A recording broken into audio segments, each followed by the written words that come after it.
विश्रामभूमीमध्ये अवतरलं होतं. आपला भारत देश 15 ऑगस्ट 1947 रोजी स्वतंत्र झाला.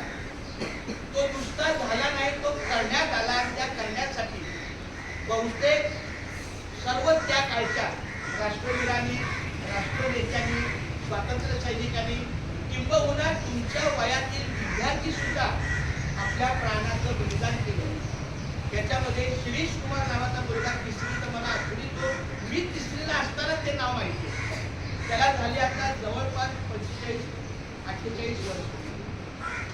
तरी माझ्या लक्षात आहे की शिरीष कुमार हा तिसरीचा मुलगा जेव्हा त्याच्या समोर पारतंत्र्यामध्ये इंग्रज अधिकारी आले आणि हा आपला भारत माता की जय विद्यार्थी बोलत होता, तेव्हा इंग्रज अधिकाऱ्यांनी त्याला सांगितलं, हे बोलू नको, नाही तर तुला गोळ्या मारेल.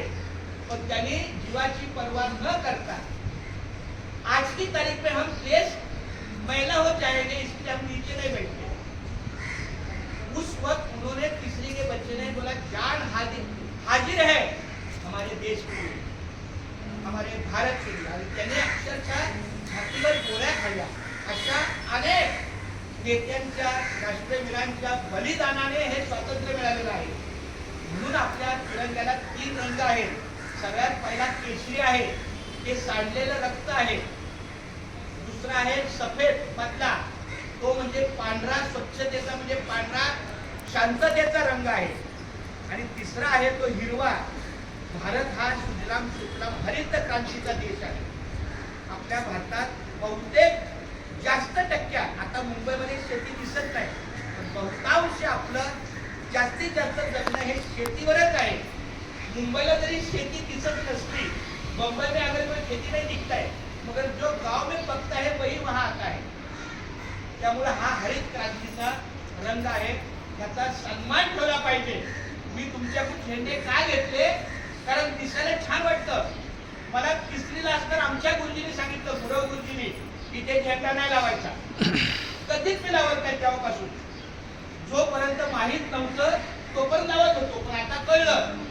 आता झेंड्याचा मान कुठे आहे? अपने सर के ऊपर है. झेंडे का मान किसके ऊपर है?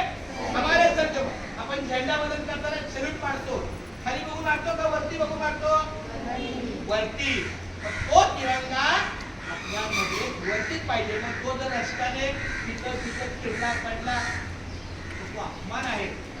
म्हणून शक्यतो आपण आता जे विक्री करणारे लोक आहेत, त्यांचा व्यवसाय त्यांना पोटासाठी काय करावं लागतं, पण ज्याला कळतंय त्याने हे कधीच करायचं. जिनको नाही समजता है वो समजता है, मगर हमको समजता है ना. मी कधीच झेंडा तेव्हापासून घेतला नाही, कारण इथं झेंडा लावायचा नसतो. यहाँ सीने में दिल होता है और दिल में तिरंगे की भावना आनी चाहिए. यहाँ दिल में हमारे भारत तक ये दिल का रिश्ता बहुत गहरा होता है. म्हणून आपण पुस्तक खिशाला लावलं म्हणजे मी भारत माता की जय होत नाही. सिर्फ यहाँ झंडा लगाने से और ऐसा फैलाने से नहीं, अपने काम में दिखना चाहिए. कर्म तेरा अच्छा है तो किस्मत तेरी दासी है. दिल अगर साफ है तो घर में मथुरा काटती है. आपलं काम, आता तुमचं वय कोणतं आहे? शाळेत आहे.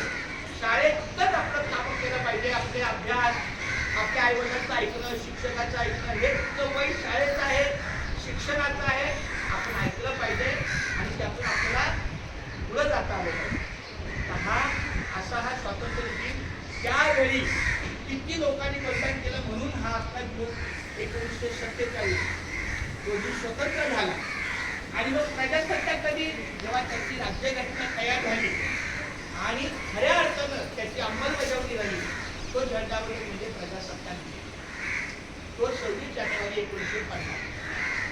बरोबर. तर आज आपला झेंडावंदन आहे, स्वातंत्र्य दिन आहे. म्हणून आपण आलोय.